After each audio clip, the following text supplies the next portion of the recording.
The paper grocery bags cut into the grooves of my fingers as I stepped through the front door. After a 10-hour day at the office with no lunch break, I still stopped to grab almond milk, olive oil, and the exact crackers Mom insisted on. The hallway reeked of floor cleaner and fried onions. My shoes squeaked against the tile, but no one looked up. I set the bags on the counter and let out a breath. My wrists throbbed. From behind me, Dad's voice sliced through the air. "Did you get my message?" I turned halfway. "About what?" He walked into the kitchen, arms folded, jaw set. "Your mother and I have been talking. If you won't contribute more, maybe this house isn't the place for you." For a second, I thought I misheard. "Step up? You live on your own, good job and all, while this household is sinking. Your brother's still trying to find his way. I'm retired. Your mom's health isn't what it used to be." "I've been paying the mortgage," I answered quietly.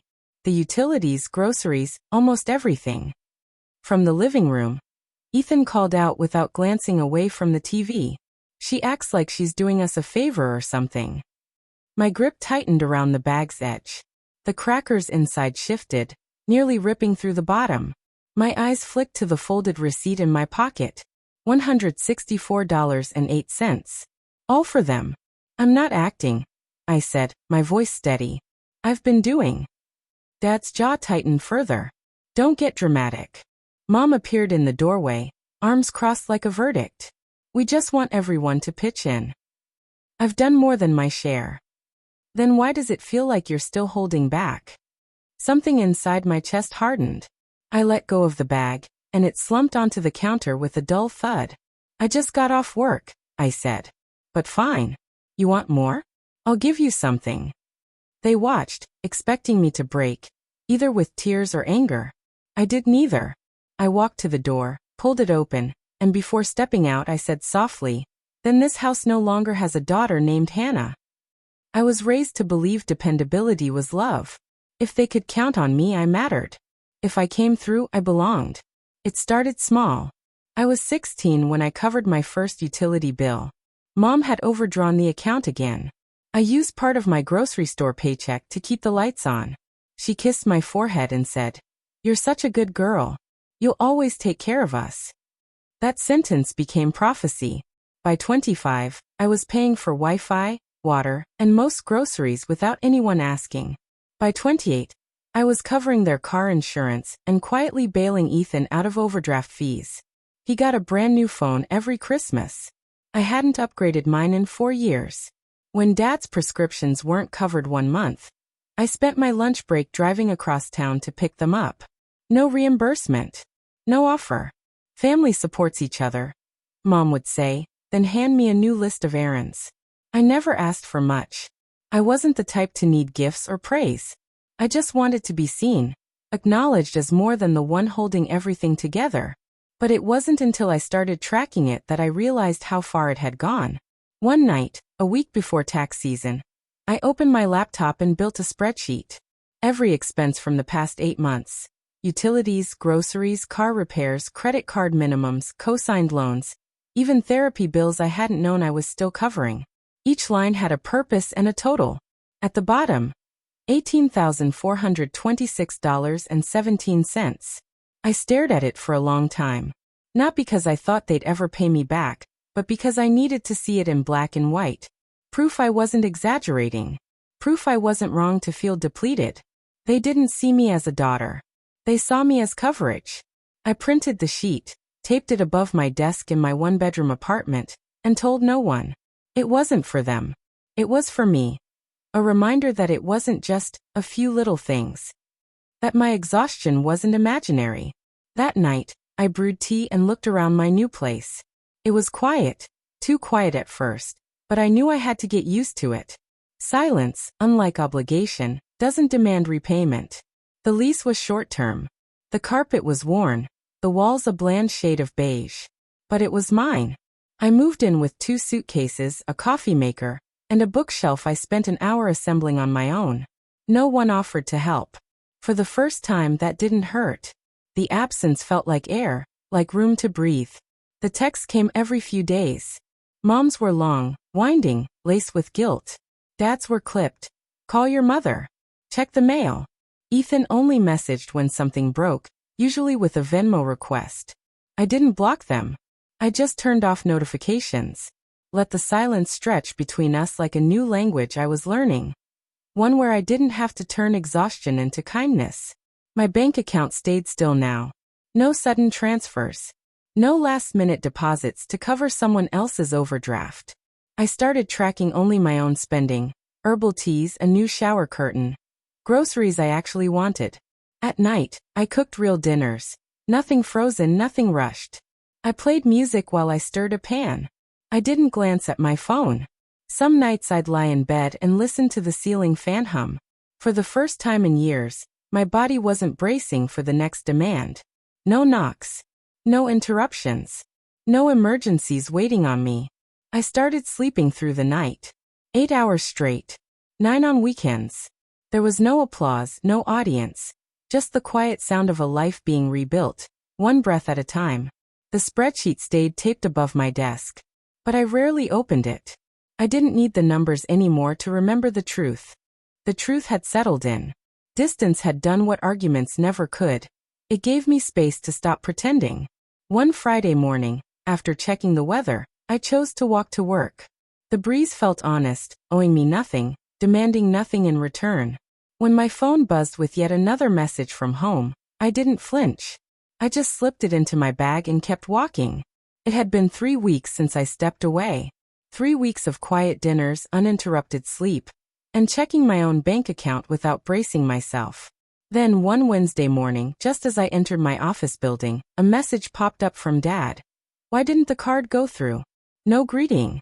Just those 7 words, like I had skipped a shift at a job I never signed up for. I didn't answer. I didn't even pause. I set my phone face down on my desk and poured coffee as if it were any other morning. By midday, Ethan started calling. When I ignored him, he tried again. And again. On the 4th attempt, I picked up.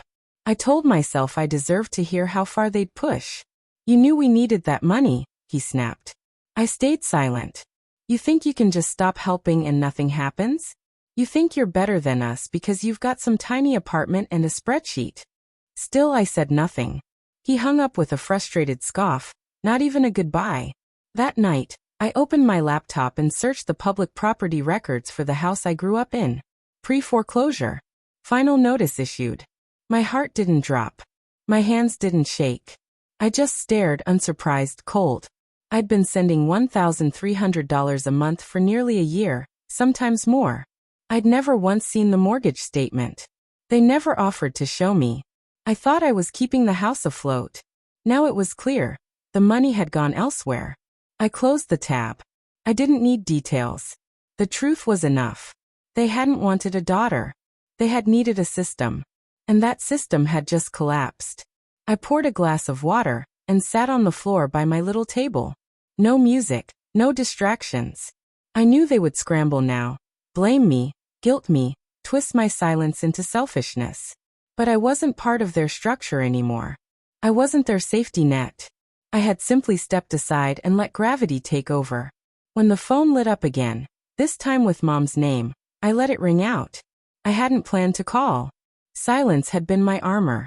But seeing that foreclosure notice pushed me forward, not in anger, but in closure. I waited until Sunday afternoon, when I knew they'd all be home. Dad with the game on, Mom folding laundry, Ethan pretending to job hunt. I dialed the house phone. After 2 rings, Mom answered, her voice stretched thin. Mom, put me on speaker, I said. A pause. Then the beep. I'm here, Dad said. Same, Ethan muttered. I took a steady breath. Where did the money go? Silence. Then Mom. What? I sent you $1,300 every month for nearly a year. I checked the mortgage. It's in foreclosure. So where did it go? Mom cleared her throat. Your father had dental work, then the water heater broke. Ethan's car needed repairs. And groceries.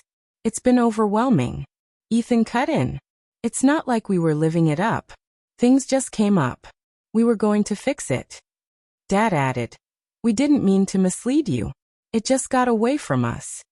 I didn't yell. I didn't even sigh. You never showed me a single bill. Never asked if I could manage it. Never offered to pay me back. You just assumed I'd cover it. Hannah, Mom began softly, we're family. You shouldn't need a contract. I nodded to myself. That's the point. I didn't have a contract. I didn't have my name on the deed.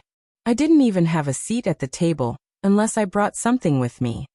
No one spoke. I've heard the voicemails. I've read the emails. You've called me cold, selfish, dramatic. But I wasn't. I was your daughter.